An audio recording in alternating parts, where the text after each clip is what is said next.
State sentinel में आपका स्वागत। मैं हूं रविंद्र सिंह। आपको याद होगा दो वीडियो मैंने किए, एक महीना पहले और एक 2 रोज़ पहले। बचन लाल ये वही बुज़ुर्ग है जिसके अपनों ने इसको छोड़ दिया और खुले आसमान के नीचे मरने को मजबूर था। ये पहली बार हमने रेस्क्यू किया था, आपको याद था।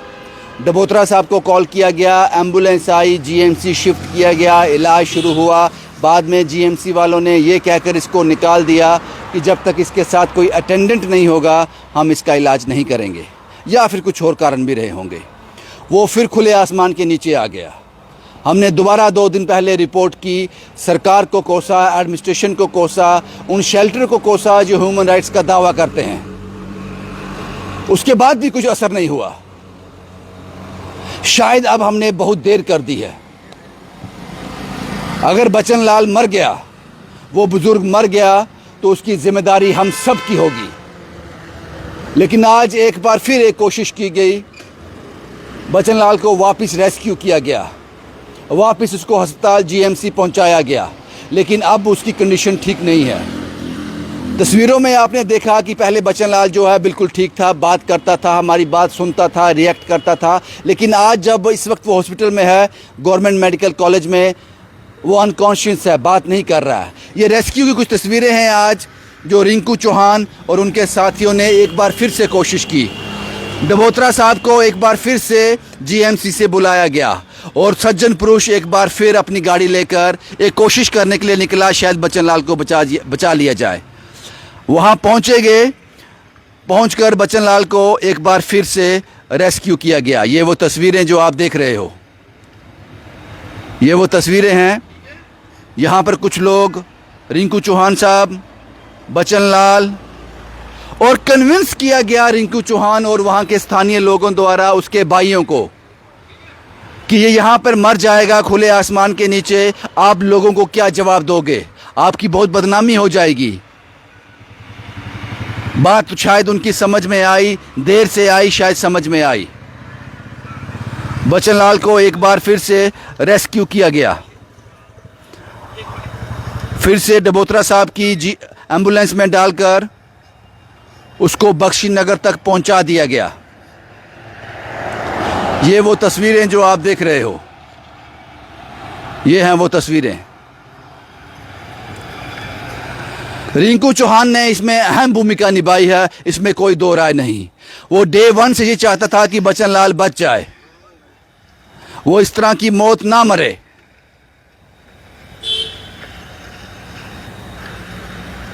ये तस्वीरें हैं, ये आज के रेस्क्यू की तस्वीरें हैं, ये आज के रेस्क्यू की तस्वीरें हैं। लेकिन इस वक्त जो बचन लाल की हालत है, एक बार फिर मैं आपको रोशनी डाल दूं कि बचन लाल कौन है। ये वही है जिसके बेटे ने कहा कि इसने ज़िंदगी भर हमारा साथ नहीं दिया, तो इस बुढ़ापे में हम इसका साथ क्यों दें। उसने साफ इनकार कर दिया। 5 भाई हैं बचन लाल के। मैंने 2 दिन पहले वीडियो दिखाया था आपको, मुट्ठी से आगे का। रिंकू चौहान ने अपने बाप की तरह वो सब कुछ किया कि इसको इलाज मिल सके। अपने पिता का रूप इसमें देखा, लेकिन वो भी लाचार था। लेकिन आज कुछ लोगों की मदद से, जिसको रिंकू चौहान ने अप्रोच किया, कुछ लोगों की मदद से उसको एक बार फिर कोशिश की गई, गवर्नमेंट मेडिकल कॉलेज में एडमिशन करवा दी गई। लेकिन अब उसकी हालत ठीक नहीं है, वो बात नहीं करता अभी, क्योंकि पिछले 3, 4, 5 दिन से फिर खुले आसमान के नीचे था। और पता कहाँ रह रहा था ये? पिछली बार 2 दिन पहले बताया था कि मंदिर है, एस्कॉन मंदिर के साथ। वो जीते जागते शमशान घाट में रह रहा था। वहाँ साथ में शमशान घाट है, वहाँ मुर्दे जाया करते हैं। लेकिन बचन लाल के कर्म ऐसे थे कि जिंदा वहाँ पहुँच गया। आज उसी शमशान घाट से चौहान ने उसको फिर रेस्क्यू कर जीएमसी पहुँचा दिया। चौहान साहब, पिछली कहानी तो हम सब जानते हैं बचन लाल की, आज क्या हुआ उस पर आप रोशनी डालिए। देखिए, आज जब मैंने देखा कि अब उसके भाई उसके देखभाल के लिए आ रहे हैं, देखा वो पक्षी झोल रहे हैं, तो मैंने कहाँ पे? वहाँ शमशान घाट में वहीं पक्षी झोल रहे हैं, घर नहीं ले जा रहे, घर नहीं लेके जा रहे। तो अब मैंने देखा कि जीते जी उसको शमशान घाट ही वो उनको फेंक आए हैं, मतलब फेंक दिया है। तो यही कहूँगा फेंक दिया। अब उसकी हालत ऐसी है कि वो सांस भी नहीं उसको ले पा रहा है अच्छी तरीके से, बेहोशी में है। पहले तो रोज़ जोर जोर से चलाता था, हाँ आवाज़ें लगाता था अपने भाइयों को, तो अब उसकी हालत बहुत खस्ता है कि मुझे नहीं लगता अब वो बच भी पाएगा। पर फिर भी हम पूरी कोशिश है, हमारी तरफ से पूरी कोशिश कर रहे हैं कि वो आप उनके भाइयों को कन्विंस कैसे कर पाए कि आप इनको जीएमसी लेकर जगह, कैसे कन्विंस हुए वो? देखिए, बेटा, बीवी और उसकी बेटी, उन्होंने तो साफ हाथ खड़े कर दिए थे कि हम इसको नहीं अपने घर में लेके जाएंगे।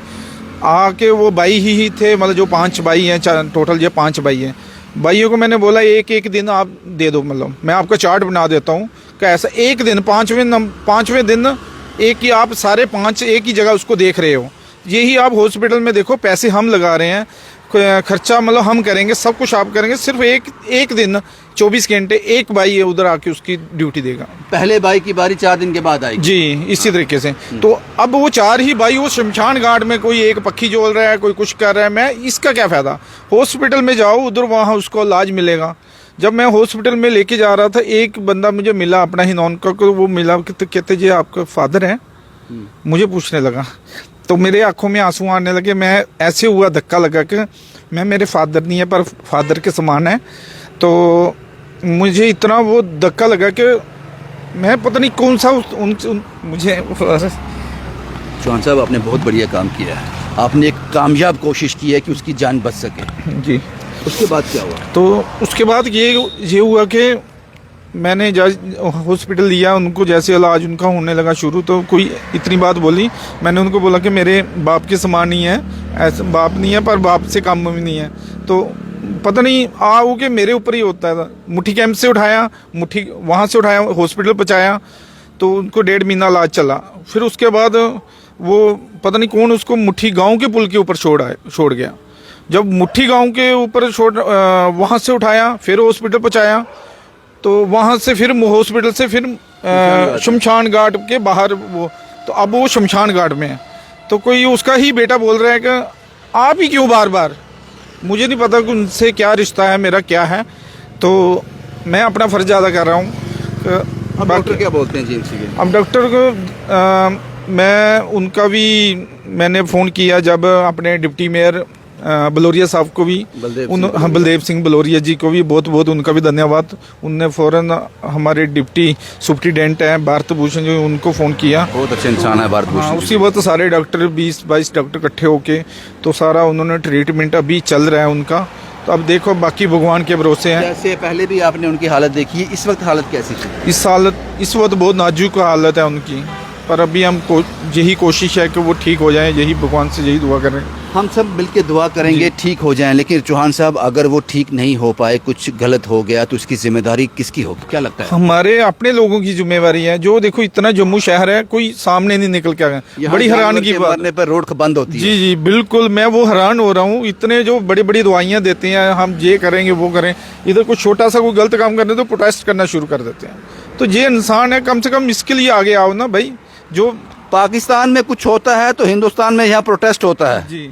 तो यहाँ आपके सामने, आपके घर के अंदर एक बंदा सिसक के मर रहा था, खुले आसमान के नीचे था, किसी को फर्क नहीं था, कोई सामने नहीं आया। कोई सामने, हैरान कर देने वाली बात बहुत हैरान। सारी दुनिया ने देखा, मैसी की है, हाँ मैसी हर कोई कर रहा है, कोई कुछ कर रहा है, कोई एंटी कर रहा है, कोई कुछ कर रहा है, पर सामने कोई नहीं। बहुत हैरानगी हो रही है मुझे अपने जम्मू भाइयों बहनों को देख के।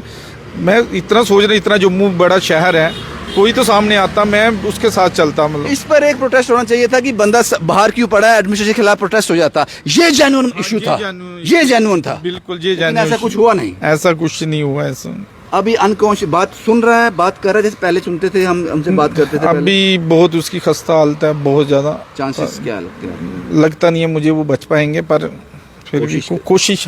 चलो, आपने अस्पताल दे दिया उनको, छत तो दे दी शमशान घाट से। जी, वहाँ इतना तो आखिरी सफर तो वहीं खत्म होना है। लेकिन वो सफर खत्म होने से पहले ही वो वहां पहुंच गए थे। मुझे ये हैरानगी होती, उसको पहले एडवांस में ही उसको शमशान घाट पहुंचा दिया। लोग, इनके बेटे ने ही उधर उसको पहुंचा दिया। हम सब ने पहुंचाया सर, हम सब जिम्मेदार हैं इसके, हम जम्मू वाले जिम्मेदार हैं इसके। क्योंकि सवाल चौहान साहब की आंख गिली थी, आज एक बार फिर उन्होंने एक कोशिश की, रेस्क्यू किया। अब सवाल मेरे वही हैं, ये वीडियो बहुत वायरल हुआ था, दोनों वीडियो बहुत वायरल हुए, सब ने देखा। किसी एक ने भी आवाज नहीं उठाई। ठीक है, शेल्टर होम नहीं है, मैं अपने घर भी नहीं लेके गया, नहीं ले जा सकता, चौहान अपने घर नहीं लेके जा सकता, आवाज तो उठा सकते हैं। 15-20 लोग इकट्ठे होकर उसी शमशान घाट के बाहर एक प्रोटेस्ट करते, जिसको मुझ जैसे मीडिया वाले कवर करते कि ये प्रोटेस्ट क्यों हो रहा है सरकार के खिलाफ। साहब, ये प्रोटेस्ट इसलिए हो रहा है, एक बंदा पिछले एक लंबे समय से खुले आसमान के नीचे यहीं मर जाएगा, मौत हो जाएगी और शमशान घाट में ही फूंक दिया जाएगा। इस तरह के हालात जम्मू के हैं, कोई भी बाहर नहीं आया। यह हैरान कर देने वाला है। मेरा जम्मू महान कहने से जम्मू महान नहीं होगा, उसके लिए कर्म करना पड़ेगा, जैसा चौहान ने किया। ये आंसू जो चौहान के निकले हैं ना, ये बहुमूल्य हैं। इसके लिए कर्म करना पड़ेगा जम्मू को महान बनाने के लिए। अगर कहने से महान हो जाए तो हर कंट्री वाला, हर गांव वाला, हर घर वाला अपने आप को महान कहता रहे, फिर तो 10 बार मैं अपने आप को महान कहूं, एक दिन महान हो जाऊंगा। ऐसा नहीं होगा साहब, उसके लिए कर्म करना पड़ेगा। और आपके पास मौका था कर्म करने का, आपने खो दिया। और कॉज ऐसा था कि किसी की जिंदगी बचानी थी। अगर बचन लाल अस्पताल से जिंदा वापस नहीं आया तो उसकी जिम्मेदारी हम सब की होगी, हम सब लोग जिम्मेदार हैं उसके। इसमें सोमनाथ जी का भी बहुत बड़ा रोल है, डबोत्रा साहब जी का भी बहुत बड़ा। मैं कहता हूँ यही कॉल करी, फटाफट हम एम्बुलेंस लेके पहुंच गए और मेरे तक अभी 11 साढ़े 11 बजे तक वो मेरे साथ रहे, हर कदम में बहुत उन्होंने मेरा साथ दिया। मैं उनका भी दिल से मतलब उनको सलूट करता हूँ। ऐसे लोग होने चाहिए काम करने वाले, जो हर वक्त सेवा में रहते हैं। डबोत्रा साहब, आपका भी बहुत बहुत शुक्रिया। मैं जानता हूं डबोत्रा साहब को मैं इस वक्त भी कॉल करूंगा ना कि इस गली में, इस जगह पर रात को 2 बजे भी आपकी एम्बुलेंस चाहिए, वो बंदा नींद में उठ के आ जाएगा। डबोत्रा साहब बहुत बहुत शुक्रिया। चौहान साहब, आप लोगों का बहुत बहुत शुक्रिया। लेकिन देखते हैं अगला प्रोटेस्ट कब होता है, पाकिस्तान क्या कहता है तो प्रोटेस्ट होता है, वो भी देखते हैं। लेकिन अपने लोगों के लिए हम प्रदर्शन कभी नहीं करेंगे, अपने लोगों के लिए आवाज कभी नहीं उठाएंगे, क्योंकि हमें हाईलाइट होना है, हमें खबरों की सुर्खियां बनना है। कर्म तो करना ही नहीं है ना, क्योंकि वो नेशनल न्यूज होती है। पाकिस्तान में कुछ होता है, हिंदुस्तान में, जम्मू में प्रोटेस्ट हो रहा है, वो नेशनल न्यूज है। दिल्ली वाले हमें देखेंगे, पूरा भारत हमें देखेगा कि कितना अच्छा हम हाय हाय पाकिस्तान हाय हाय बोलते हैं। यहां बोलते ना बचन लाल के लिए। भाई यही कहना है बाजी, मैं जज्बाती हो जाता हूं, मैं भावुक हो जाता हूं, भूल जाता हूं कि मेरी भी कुछ सीमाएं हैं। जर्नलिज्म में एक दायरा है, पता नहीं वो दायरा मैं कब क्रॉस कर जाता हूं। भाई यही मुझे कहना था। चौहान साहब और डबोत्रा साहब, आप लोगों का बहुत बहुत शुक्रिया। शुभम कुमार के साथ Ravindra Singh, the state sentinel के लिए।